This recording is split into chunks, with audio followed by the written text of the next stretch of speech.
தேவர்ஷி இங்கு வரவில்லையே, என்ன காரணமாக இருக்கும்? தேவி, உனது கேள்விக்கு பதில் உனது கேள்வியிலேயே உள்ளது. அதாவது?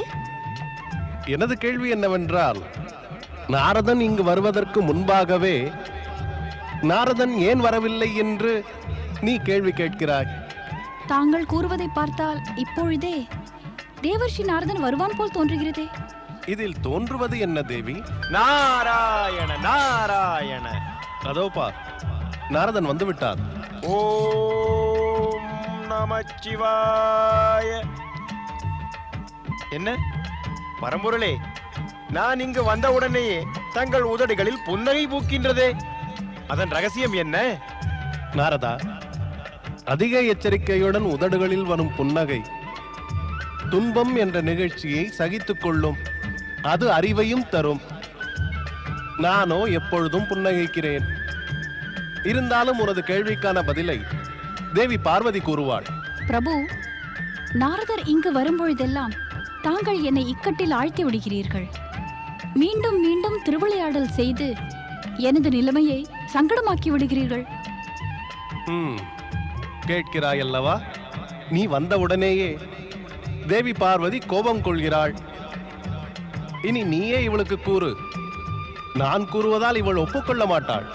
தாயே, அறியாமையால் இந்த அடியேன் ஏதாவது தவறு செய்து இருந்தால் என்னை மன்னித்து விடுங்களேன். என்ன குற்றம்? எதற்கு மன்னிப்பு? இவை இரண்டிற்கும் எந்த ஆதாரமும் இல்லை. இப்பொழுது நீ கூறு, இத்தனை நாட்களாக நீ எங்கிருந்தாய்? இங்கு கைலைக்கு நீ ஏன் வரவில்லை? நான் கைலைக்கு ஏன் வரவில்லை? யோசித்து கூறு நாரதா. நீ கொண்டு வந்துள்ள செய்தியை எனக்கு இப்பொழுது தாராளமாக கூறலாம். நாராயண நாராயண. பரம்பொருளே, இப்பொழுது நான் இங்கு செய்தியை கொண்டு வந்திருக்கிறேன் என்று தங்களுக்கு தெரியும். பிறகு தங்களுக்கு தெரியாதா அந்த செய்தி என்னவென்று? நிச்சயம் அறிவீர்.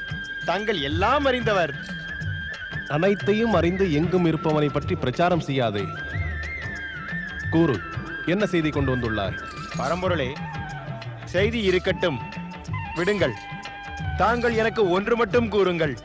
தீதியின் 2 அரக்க மகன்களும் இரண்யாட்சன், இரண்யகசிபு இந்த ஜெகத்தில் அழிவை ஏற்படுத்த மாட்டார்களா என்ன? என்ன ஆயிற்று சுவாமி? தாங்கள் ஏன் மௌனமாகி விட்டீர்கள்?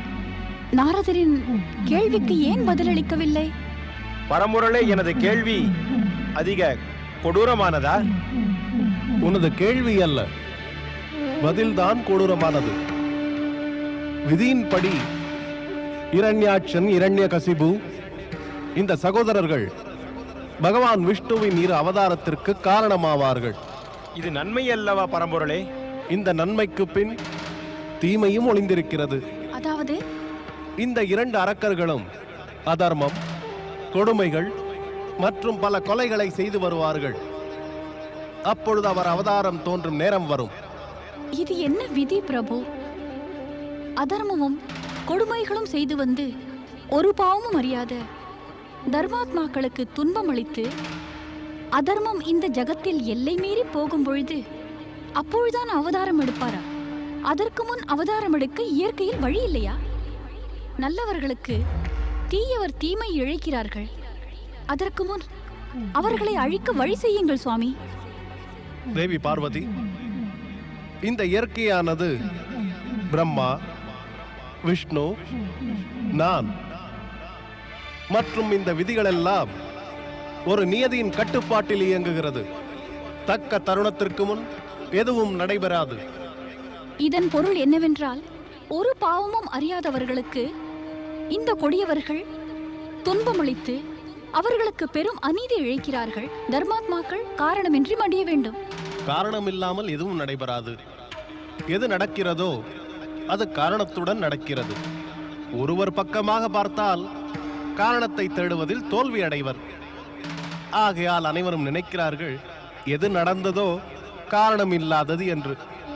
மக்கள் தனது தீமைகளுக்கும் கொடுமைகளுக்குமான கணக்கை வைத்துக் கொள்வதில்லை. ஆகையால் காரணமில்லாமல் துன்பப்படுகிறோம் என்று நினைக்கிறார்கள். அதர்மவாதி ஜபத்தினால் பெற்ற அரும் சக்தியை துஷ்பிரயோகம் செய்து தவத்தின் பலனை இழக்கும் வரை மரணத்திலிருந்து விடுபட்டிருக்கிறான். இதன் பொருள் என்னவென்றால் இறைவா, எதுவரை அரக்கர்களுடன் புண்ணியம், வரங்கள், பூஜை, ஜபத்தின் சக்தி இருக்கின்றதோ அவர்களை யாருமே எதுவும் செய்துவிட முடியாது. அதுதான் உண்மை. இந்த அரக்கர்கள் நற்செயலால் ஜபத்தினால் சக்தி பெறுகிறார்கள். ஆனால் அதர்மம் மற்றும் தகாத செயல்களால் மெல்ல மெல்ல அவர்கள் சக்தி குறைந்து விடுகிறது. கவலைப்பட வேண்டாம். நேரம் வரும்பொழுது எல்லா துன்பங்களும் பிரச்சனைகளும் விலகிவிடும். ஓம் நமச்சிவாய. மாமன்னர் இரண்யாட்சன்! தேவராஜா, என்ன ஆயிற்று வருணதேவா? தேவராஜா, அரக்கவேந்தன் இரண்யாட்சனும் இரண்ய கசிபும் தனது சேனைகளுடன் ஆகாய வழியாக சொர்க்கத்தின் மீது படையெடுத்து வந்து கொண்டிருக்கிறார்கள். கவலை கொள்ள வேண்டாம் வருணதேவா. இனி கவலைப்பட வேண்டிய அவசியமும் இல்லை. இனி நாம் அவர்களை எதிர்த்து பராக்கிரமத்தோடு போராடி வெல்லுவோம். செல்லுங்கள், தேவர் சேனை ஆயத்தமாகட்டும். மாமன்னர் இரண்யாட்சன்!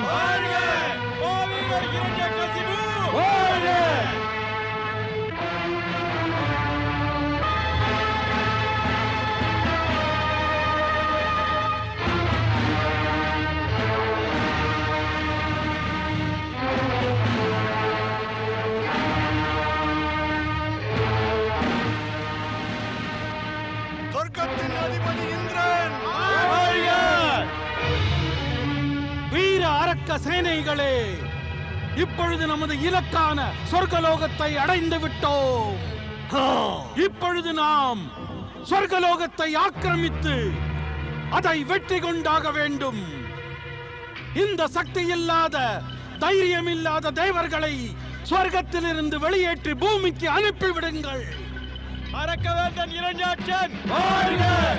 இந்த தேவர்களிடம் நம்மை எதிர்க்கும் சக்தி இல்லவே இல்லை. இவர்கள் வலிமை இழந்து விட்டனர்.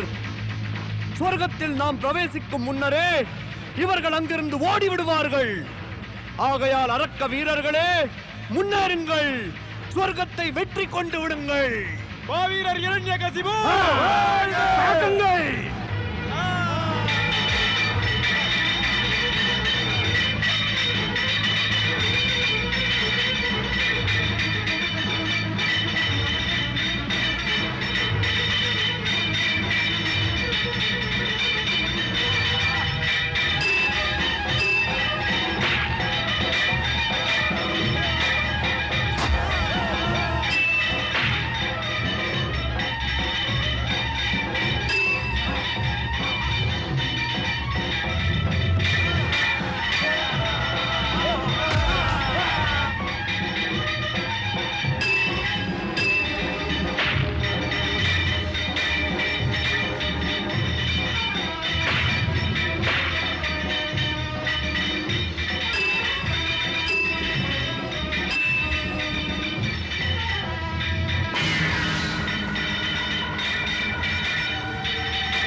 மன்னர் இரண்யகசிபு! மாவீரர் இரண்யகசிபு! மாவீரர் இரண்யகசிபு! மாமன்னர் இரண்யாட்சன்! மாவீரர் இரண்யகசிபு!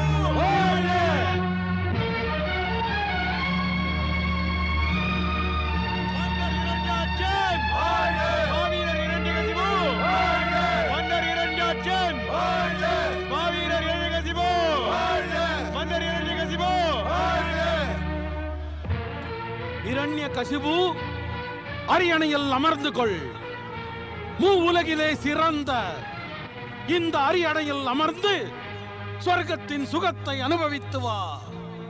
பெரியவன் இருக்கும்போது இளையவன் அரியணையில் அமர்வது சிறந்ததா? சிறந்ததையும் சிறப்பில்லாததையும் கடந்தவர் நாம். நீ ஒன்றை மறக்கின்றாய். இனிமேல் நாம் பூலோகத்தையும் பாதாளத்தையும் வெற்றி கொள்ள வேண்டும்.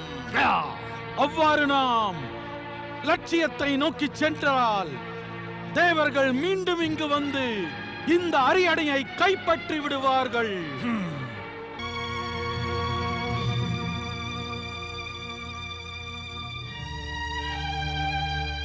தேவராஜனா உடன் தேவர்களா?